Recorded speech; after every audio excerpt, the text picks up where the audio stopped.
Jai Hind students, I hope you all are well.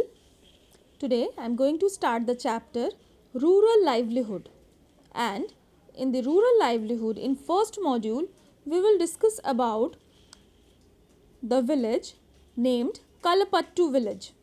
We will discuss about the livelihood of this village and how the farmers survive their life in villages.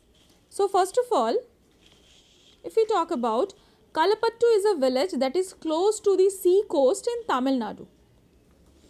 People here do many kinds of work as in other villages they do. In the similar way they also do here such or several non-farm works such as making baskets, utensils, pots, bricks, bullock carts, etc.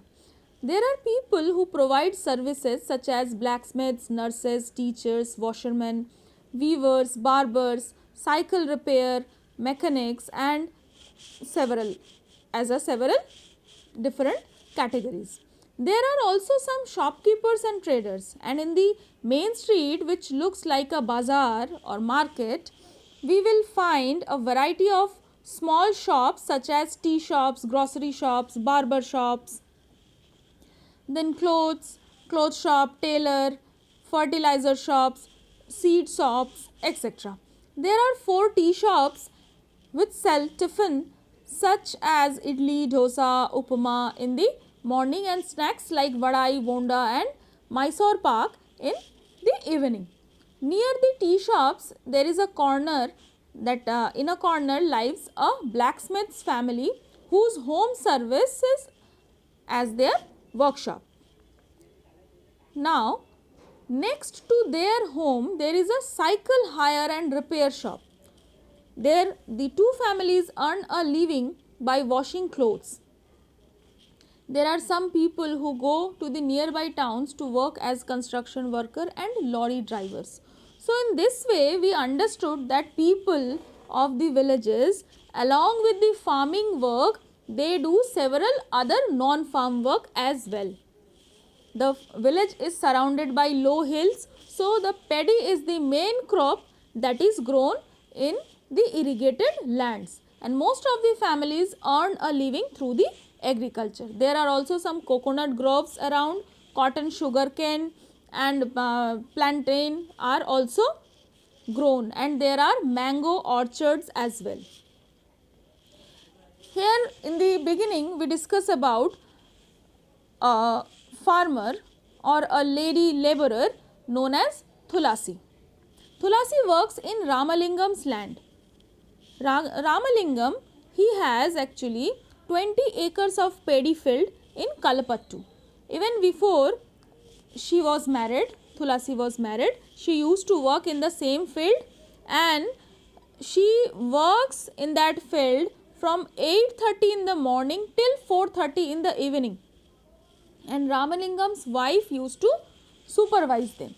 Tulasi's husband also work in the another field, and when they do not have any work in the field, like from weeding till harvesting, after weeding till harvesting, then Tulasi's husband work as a laborer as well, and he search several other works in the town also. So this is the lifestyle of the rural people, that they work so hard since morning till evening, but they do not earn that much at least to fulfill their essential needs. Now if we talk about on being in debt, see what they do, that as they are unable to fulfill their needs, so in this condition they have to borrow money, and they have to generally borrow money either from the superior or the powerful landowners or some traders, merchants, and being on debt, it's quite difficult for them to pay back. If they cannot fulfill their basic needs, how can they will pay back the loan or the debt which they are already indebted or they have already taken. So very often there are farmers like Shekhar. need to borrow money to purchase the basic things like seeds, fertilizers. There is another person, Shekhar, as Tulasi is a landless laborer. Shekhar owns very small land, and in this small land only he cultivate the crops. But yes, for cultivation he also needs several apparatus, and for getting those apparatus he will also have to borrow money. So in this way, often they borrow money, they for like purchasing seeds, fertilizers, pesticides, they need money. So often they borrow money, and this money from the money lenders. If the seeds are not of good quality or pests attack their crops, then there can be a major crop failure. The crops can also be ruined if the monsoon does not bring enough rain. When this happens, farmers sometimes are unable to pay back their loan, and for their family to survive, they may even have to borrow more money from that money lender. Soon the loan becomes so large that no matter whatever they earn, they are not able to pay back. And this is when we can say they are caught in debt.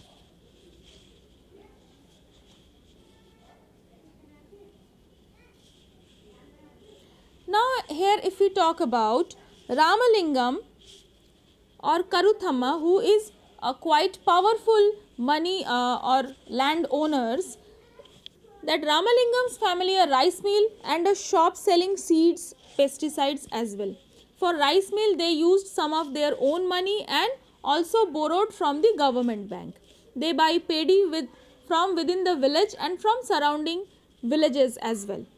The rice that is produced in the mill is sold to the traders in the nearby towns, and this gives them a substantial income. They can get a proper income from that amount. So in this way, if we do a comparative study between Shekhar and Ramalingam, we can easily understand that yes, as Ramalingam is having proper resources, so he can definitely get loan from the government bank. Nobody can deceive him, and after selling their production, the products, he can get a substantial income, and from that income he can pay back the loan. Whereas Shekhar is having a very small plot, a very small area of land. So for earning his livelihood, he has to struggle a lot. So this much all about in this module. For the next module, please stay tuned. In the next module, we will talk about agricultural laborers and other farmers of our country, terrace farming in Nagaland, and then we will talk about fish farming as well. Thank you. Jai Hind.